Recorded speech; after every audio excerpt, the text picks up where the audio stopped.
ready for math, being Wednesday, April 8th. So let's go ahead and look at what we need today. You will need your speed drill. Lesson 130 is the last speed drill on this paper. So you'll need this today.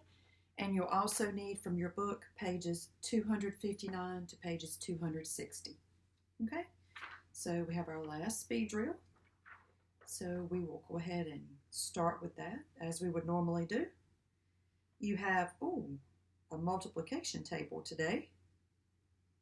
You have 3 minutes. Set the timer. You may begin.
About 45 seconds.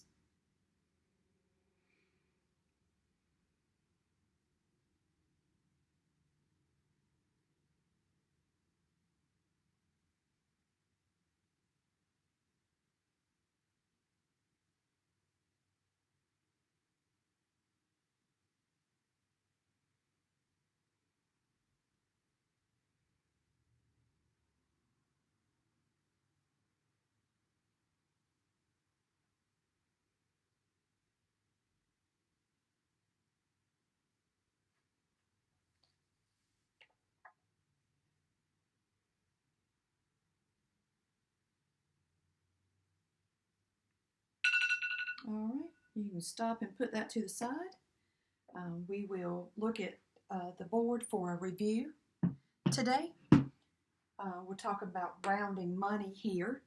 If you remember, from 0.01 cent, 1 cent to 49 cent, you round down to that dollar. From 50 cent to 99 cent, you will round up to the next dollar. Okay? So with that being said, let's look at $4.96. Well, my strategy here is that I would underline my 96 cent, and that falls between 50 cent and 99 cents. So I'm going to round up to what comes after 4? 5, correct. $5. Okay, go to the next one. I underline my cents, the last 2 places. 9 cent. Well, that falls between 1 cent and 49, doesn't it? So we're going to keep it round down to what? $10. That's correct.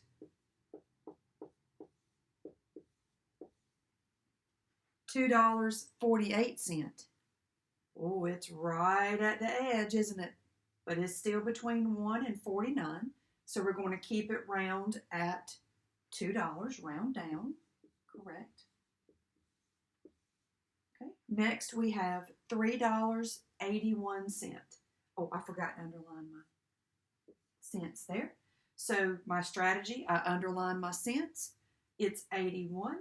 It falls between 50 and 99 cents. So we're going to round up to the next dollar. What comes after 3? $4. You got it. Okay, so that's rounding money. If you look at the next example on the board, we have some solving with parentheses. More than one group of parentheses. Always solve parentheses first. Correct. All right, so let's work. 7 minus, what's 4 plus 1? 5. Plus, what's 3 times 2? 6. So let's see. 7 minus 5 equals 2.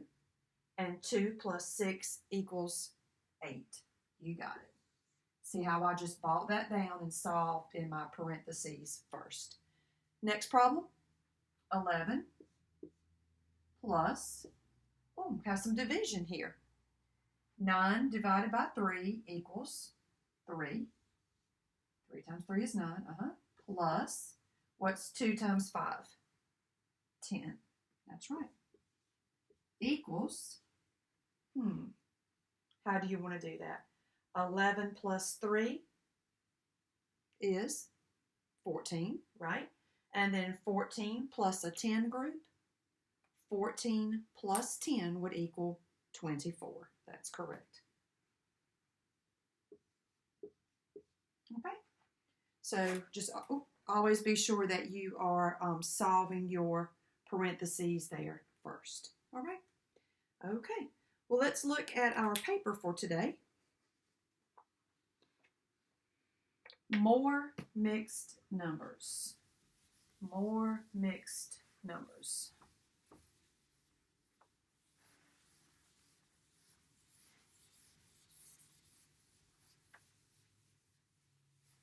All right.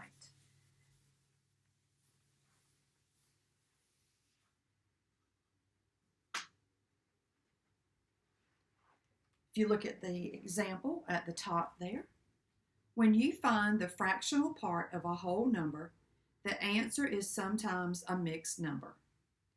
Divide the whole number by the denominator of the fraction, and then write the remainder as a fraction with the same denominator.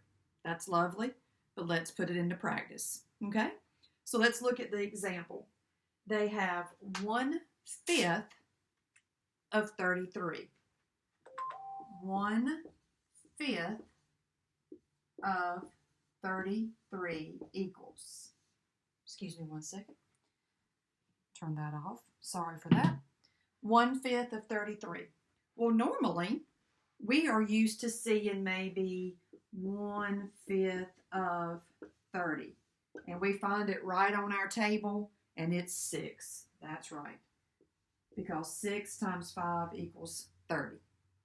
But today it's going to be a little bit different. So let's come up here and let's take 33 and divide, it says, by the denominator. Right. So 33 divided by 5. Okay? How close can we get to 33 without going over? 6. That's right. 6 times 5 is 30. We subtract. 3 minus 0 equals 3. But we need to write our remainder as a fraction so that we can have a mixed number. So we're going to take our remainder. Don't put the R. Don't put the R. Because we need a mixed number, a whole number and a fraction. So we take the 3 for the numerator and we put it over top of the 5 for the denominator. So 6 3/5 would be the answer there. All right, so let's put some into practice here. And always be sure you're checking your instructions, because it says, number 1, divide the fractional part of each whole number. Remember to write each remainder as a fraction. Now, if it doesn't say to write it as a fraction, you can just put an R period and your remainder. But when it says to write it as a fraction, you will need a mixed number in your quotient. All right, so let's look at 1A. You have 1/2 of 13. Well, that's not an even divide. 13 is not on the 2 table. Correct. So let's come under and let's take 13 and we're going to divide by what? Just like we normally would, 2. Right. So how close can we get to 13 without going over? That's right. 6. 6 times 2 equals 12. You subtract 3 minus 2 equals 1. 1 is smaller than 2. We're finished there. Nothing to bring down. But it says to write each remainder as a fraction. So we need to be sure that we're making a fraction here. 1/2. Okay? If there were 2 of us, if Mr. Upchurch and I were together, and I had 13 cookies, 1 for you, 1 for me. Remember we said 1 for you, 2 for me? You remember that? But anyway, I would say 1 for you, 1 for me. But I'd have 1 left, right? Because 13 would be an odd number. And what I would do is I would take that 1 left and I would divide it, break it in halves. So he would have 6 1/2 cookies, and I would have 6 1/2 cookies. Okay? So that's just kind of what we're doing here. All right, let's look at B.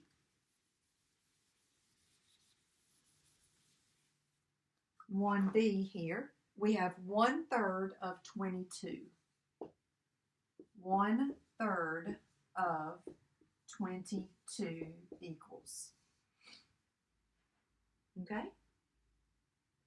So, not just a nice number, whole number. These will have remainders. So let's come under and let's take 22, just like we would normally do, and divide it by 3. How close can we get to 22 without going over on the 3 table? 7. 7 times 3 equals 21. We subtract 2 minus 1 equals 1. Okay, we're finished. Nothing to bring down. The 1 is smaller. So now we're going to write our remainder as a fraction. So I have 1/3. So 1/3 of 22 equals 7 1/3. If there were 3 of you and you had 22 cookies, you would each get 7 1/3 cookie. That's just what this is saying. Okay? Let's do one more together. To be sure you have this concept. Well, Miss Upchurch, how am I going to know whether I write the remainder as a fraction or not? As a whole number or as a mixed number. It'll tell you in the instructions what to do. Okay? If it says to write each remainder as a fraction, then you'll know to do that.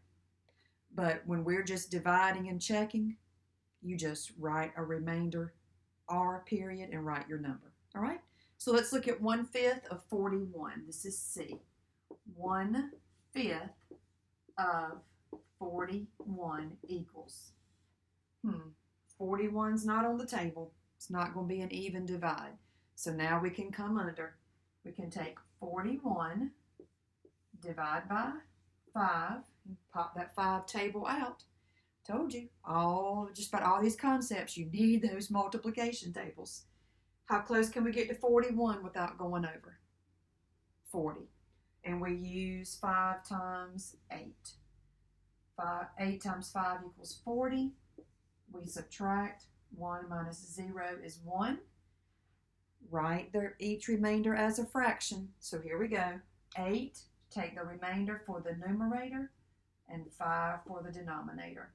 So your answer is 8 1/5.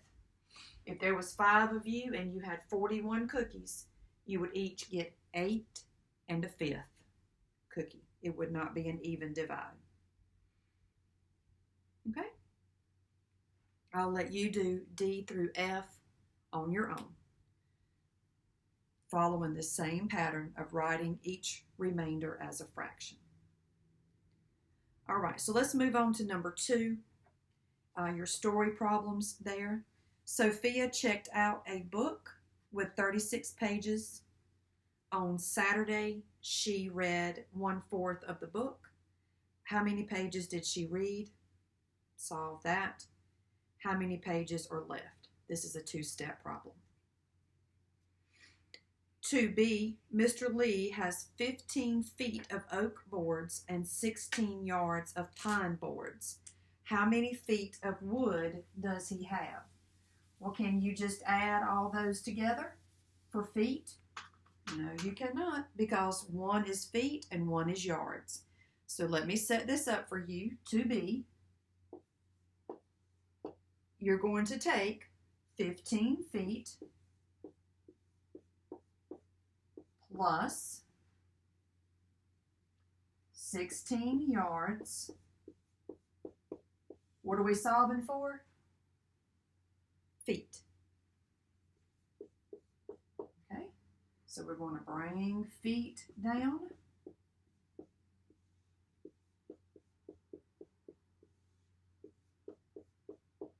And then you're going to get to work here. Okay? Draw your box and start working. All right? I'm going to let you go from there. All right, number 3 on the back, divide and check. You will have a remainder. You can start with 0 or you can short divide. Number 4, solve the equation. Remember to solve the known side first and the parentheses first. Okay?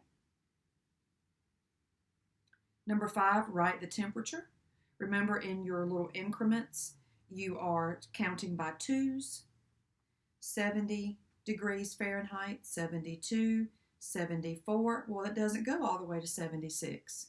What comes between 74 and 76? You got it, so write that in the blank.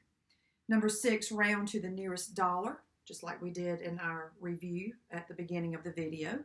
So if you have questions about that, you can rewind. And let's look at your last set there, number 7, reduce to lowest terms. You have 10/12. It doesn't give you the number that you would divide by, so you have to find the largest number. Now guys, listen, don't just write that number in the blank, whatever number it is. You gotta reduce it. You have to divide. Remember, reducing means dividing. When you divide something, you reduce your number, all right? So we're going to use what table, the highest table, do we, in our products, do we see both 10 and 12 in our product line? The 2 table. Now guys, don't just write 2 right here and be finished. No. If you need to come under, that's fine. Or if you can do this math in your head, that's fine. But what we're doing here is we're saying 10/12 divided by 2 over 2. I'm sorry, let me redo that real quick.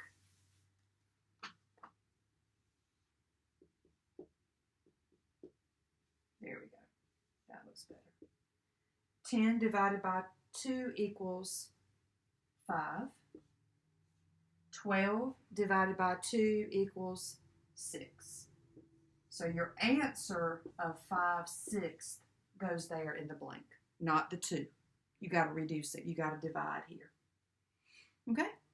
So you finished number 7. You have a brain booster there. Your follow the signs. I just want you to do under homework there. Let me grab my pencil. I just want you to do 2 of these. I just want you to do A and B. You don't have to do C and D. Okay? So homework, A and B. All right. So if you have any questions, feel free to let me know. Just our new concept today is more mixed numbers, just dividing and writing our remainder as a mixed number, a whole number, and a fraction. So writing our remainder as a fraction. Okay? All right. So that's our math lesson for today, and we'll go to language next.